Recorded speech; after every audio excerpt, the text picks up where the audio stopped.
It's Monday, the 14th of June, 2021. Welcome to Fear and Greed, the business podcast that sets you up for a successful day. I'm Sean Aylmer. This morning's show is briefer than usual because most of our listeners are, hopefully, enjoying the Queen's birthday weekend. The main story, the group of seven met over the weekend and the big economies said they'll keep spending to maintain economic momentum around the world. Also coming up in today's podcast, gold stocks lead the local share market to a new high. Premier Investments, which owns Portmans, Smiggle and Just Jeans, upgrades its profit outlook. And even a long weekend can't stop the housing market. Immediately after the podcast, stay listening for my chat with Fred Chebesta, the founder of Finder.com. But first, here's a brief look at markets. Wall Street was higher over the weekend, continuing its strong run. The S&P 500 finished up 0.2%, the Dow Jones Industrial Average finished flat, and the Nasdaq was 0.4% higher. European markets were better, with London's FTSE up 0.7%, exactly the same as the Stoxx Europe 600. The S&P ASX 200 closed at yet another record high on Friday, up 0.1% to 7,312 points. That's 0.2% for the full week and the fourth straight week of gains. The best performers on Friday were the gold stocks. Resolute Mining was up nearly 8%. Gold Road Resources and Perseus Mining were both up around 5.5%, and market leader Newcrest finished 3% higher. It followed a jump in the price of gold, which was trading over $1,900 an ounce. Now, since the close of the local market, the price of gold has dropped back, and it's currently around $1,880 an ounce. Oil prices were up slightly over the weekend, and Brent crude is trading at US $72.65 a barrel, and the Aussie dollar is trading at 77 US cents. The biggest countries in the world said they'd keep spending money to boost their economies as the globe recovers from the COVID-19 pandemic.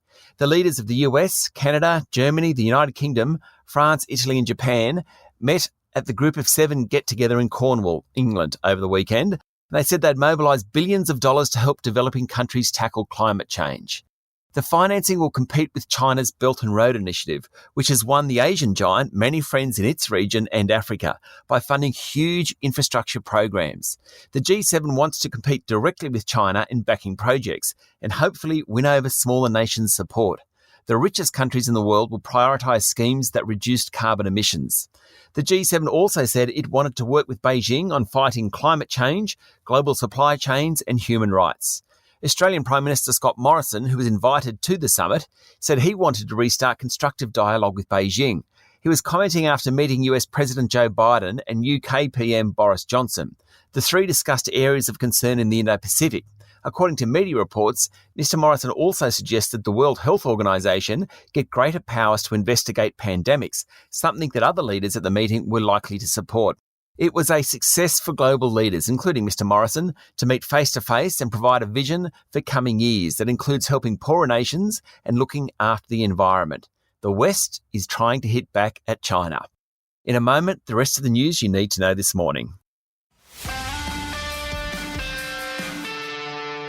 In overseas news, Japan will start investigating how Apple and Google deal with Japanese smartphone makers, according to the Nikkei newspaper. It's another example of a major government taking action against the big tech companies and their enormous market power. And a ticket to take a space flight with Amazon founder Jeff Bezos next month sold at auction over the weekend for $28 million. The buyer was anonymous and will travel with Bezos, his brother Mark, and one other yet-to-be-decided person. On to local news, Premier Investments, owner of Peter Alexander, Just Jeans, Portman and Smiggle, among others, upgraded its profit outlook on Friday, saying earnings would be towards 90% better than a year earlier. Even taking the pandemic into account, the upgrade was impressive, and Premier's share price jumped at the announcement before falling back to close flat on Friday. Chief Executive Mark McGuinness said very strong Mother's Day sales triggered the profit upgrade.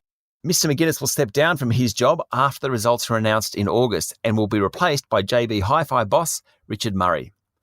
Dan Andrews, the Victorian Premier who's been off work since early March, will be back in the chair in a fortnight's time with the broken bone in his back now healed. We wish him well. Meanwhile, Victoria recorded just one community-transmitted cases of COVID yesterday and one on Saturday. Auction results were solid over the weekend, notwithstanding the Queen's birthday holiday in most of the country. There were around 1,400 homes that went for auction nationally, which is about 60% of a normal weekend.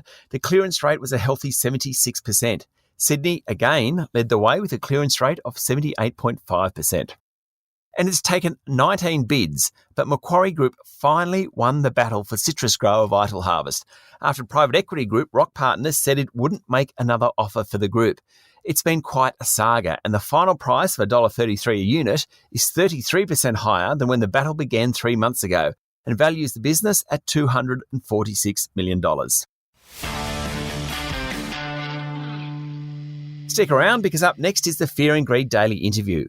My guest today is an entrepreneur who started a business with a schoolmate and ended up on the AFR Young Rich list with a fortune of more than $200 million. Fred Chibesta is the founder of comparison website finder.com.au, which has now grown internationally and shows no sign of slowing down. Fred's also a passionate supporter of other startups, of cryptocurrency, and of pushing the boundaries with Google. It's a fascinating chat, up next in the Fear and Greed playlist. It's Monday, the 14th of June, 2021. I'm Sean Aylmer, and that was Fear and Greed. Enjoy your day.